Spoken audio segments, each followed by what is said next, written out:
বদলে বাংলাদেশের সাথে প্রয়োজনীয় আগামী দিনে আমদানি রপ্তানি বাণিজ্য বন্ধের হুঁশিয়ারি দিলেন মুখ্যমন্ত্রী ডাক্তার মানিক সাহা। শুক্রবার সাংবাদিকদের এক প্রশ্নের জবাব দিতে গিয়ে মুখ্যমন্ত্রী বলেন, বর্তমানে বাংলাদেশে যা হচ্ছে তা মেনে নেওয়া যায় না। বাংলাদেশের সংখ্যালঘুদের উপর অমানবিক অত্যাচার চালানো হচ্ছে। বাংলাদেশের সংখ্যালঘুদের নিরাপত্তার দাবি জানান তিনি। আরো বলেন, বাংলাদেশের অন্তর্বর্তী সরকার দায়িত্ব গ্রহণের পর তিনি দিল্লির সাথে যোগাযোগ রেখে চলেছেন। রাজ্যের সীমান্ত এলাকাগুলি দিয়ে যেন বাংলাদেশের নাগরিকরা অনুপ্রবেশ করতে না পারে সেদিকে লক্ষ্য রাখার জন্য আরক্ষা প্রশাসনকে নির্দেশ দিয়েছেন।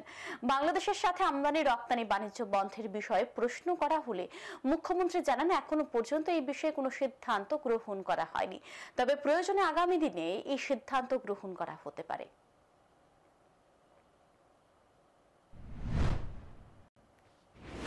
প্রধানমন্ত্রী শেখ হাসিনা যখন বাংলাদেশ থেকে চলে এলেন সেদিন থেকে আমি অলরেডি বিএসএফ, ডিজিবি এবং অন্যান্য সংস্থা ওনাদের সাথে আমি কথা বলেছি যে কোনো অবস্থায় যেন বাংলাদেশ থেকে ত্রিপুরা ভিতর কেউ ঢুকতে না পারে, সেই দিক দিয়ে আমি নির্দেশ দিয়েছি।